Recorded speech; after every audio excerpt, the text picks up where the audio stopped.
I'm going to be talking about the 2019 American Eventing Championships that I competed in with my horse last August. This was part of our very rainy drive to the AECs, which are the national championships for my discipline of horseback riding. It took us about 12 hours to get to the showgrounds in Lexington, Kentucky, and the drive was all throughout mountains and obviously very foggy and rainy. My friends and I took turns towing the 4-horse trailer.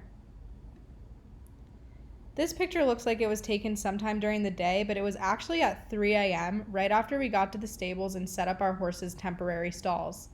We were missing one of the first weeks of classes since the event is in August, so we were all really stressed out, but thankfully our horses didn't really seem to care about much after they had their hay. First thing the next morning at 6 a.m., we had to check in with the show office. We had to wear these lanyards at all times to show that we were competitors in the competition. Since it's the national championship, it's especially formal. The Kentucky Horse Park is famously known in the equestrian world, and we were all really excited to finally be able to compete there. More on their fame, in 2010 they held the World Equestrian Games, which are the Olympics for just equestrian sports. They also host one of the 6 yearly 5-star events in the world, and that's the highest level of eventing. This is a statue at the park of someone I was lucky enough to train with in the past. His name is Bruce Davidson, and he's a legendary eventer. I love seeing the statue of him whenever I'm there, and it really makes me reminisce on the times that I used to spend with him. Later on that day, we all went for a ride. It was actually really nice out, and we rode as the sun was setting.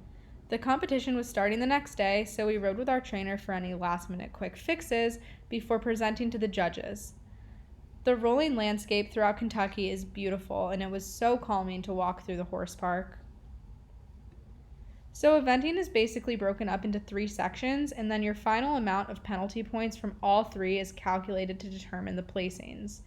This is me and Parker in our dressage test, which is the first part, and that's essentially where a horse and rider are expected to memorize and perform a series of predetermined movements in a ring. Many people say it looks like the horse is almost dancing throughout the dressage test. My horse Parker listened super well in the dressage, and we ended up placed in the top 10 of over 60 competitors after this phase. Even though I didn't have my score yet in this picture, I was really happy with how he was. The goal of eventing is to end on the lowest score because it's a penalty score, and it's really good to get between a 20 and a 30 in the dressage, which is what we got here. The next phase took place the next day. It's called cross country, and this is the course map you get once you arrive at the show, and you memorize your course by walking through it a few times. Courses at this level are around 1.5 miles, and you jump over solid fences like brush or logs, you go through water and over ditches. It's the most dangerous phase, and unfortunately, it accounts for most of the injuries and fatalities in the equestrian world. This was one of the jumps on my course, fence 10 of 19. So even though there's only 19 numbered fences in the competition, there are certain numbers that are called combinations, and they involve a couple of jumping efforts. So overall, my course had 25 jumping efforts, and this had to be completed under a certain time or you get time penalties. You also get penalties if your horse stops at a jump, or you get eliminated if it stops at 3 jumps. After I finished walking my course, I was sitting in the stables watching the live stream of the event. I was shocked when I saw 2 of my friends fall off back to back during their cross-country course. I remember sprinting out, screaming and trying to find them to make sure they were okay. The falls looked like they could have been bad. We do wear protective vests in this phase that inflate if we fall off, so thankfully both were okay enough when I did end up finding them walking off of their course, but Magdalena did crack her tooth. You can see her kind of holding her mouth in this picture. This is the actual picture of my friend Magdalena falling off. Her horse originally stopped at the fence, which incurred 20 penalty points, but when she went back to try it again, he stopped again and she fell off, which is immediate elimination. Even though she was mostly okay, she did have to go to the hospital after this to take care of her tooth. I was a little nervous after seeing my friends fall off, but I still had to go do my cross country later on that day. Here's me and Parker over one of the bigger jumps on course. It was set on a downhill angle, and it caused problems for a few of the riders. What you can't see is that there's a huge ditch right before this fence, So the horse has to jump a wider distance to make it over both the ditch and the brush at once. This picture really captures the adrenaline you feel once you know you've gotten through your course safely. Throughout the cross country, horses gallop around 15 to 20 miles per hour.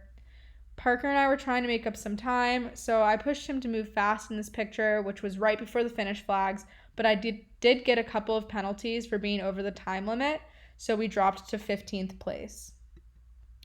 After safely getting through the cross country, I got Parker one of his favorite snacks, which weirdly enough is strawberry smoothies. The horse park makes really good smoothies, thankfully, and we pretty much lived off of them while we were there because they're really easy to have on the go. We're pretty much always on the go from 6 a.m. until 8 or 9 p.m., so that was super convenient. After this, my trainer and I were driving through the horse park to check out the show jumping course, which is the final phase and was set up for the next day. Then something crazy happened. Another truck slammed right into us and sent glass flying all over us. They ended up continuing driving, so we had to call the park police and then go to the clinic. We had glass all over our bodies and we had to get some of it removed, but thankfully, after the fact, we mostly just had minor cuts. My trainer Kristen did her show jumping the next day, which is a course of jumps with the traditional standards and poles. Knocking a rail, going over the time limit, your horse stopping at a jump, all incur penalty points. This picture was a little bit after her course in the ribbon ceremony. She finished in 6th place and got the Young Horse Award, which is that lanyard type ribbon over her horse's neck, and that's given to the horse under 5 years old that performed the best. This is one of the babies that she's training for the upper levels. After Kristen's ride, I had a few hours to spare before my show jump time. At a horse show, you basically sleep wherever and whenever you can because the days are super long and tiring and you don't have much time to sleep at night. Here I am catching a quick nap outside of Parker's stall on top of my trunk where most of my equipment for him is stored. This is me and Parker over our final jump in the show jumping, and you can see the poles I was talking about before. It probably looks a little bit more familiar to some of you.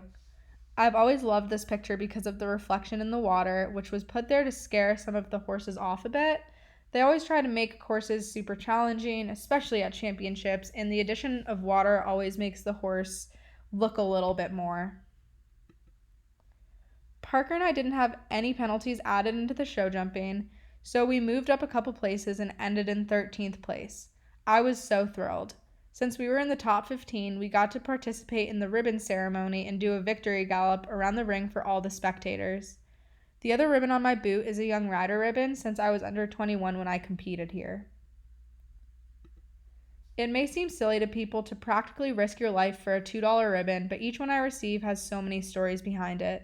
Not only did we finish in the top 15 nationally, but we were placed 3rd of all non-professionals in my division.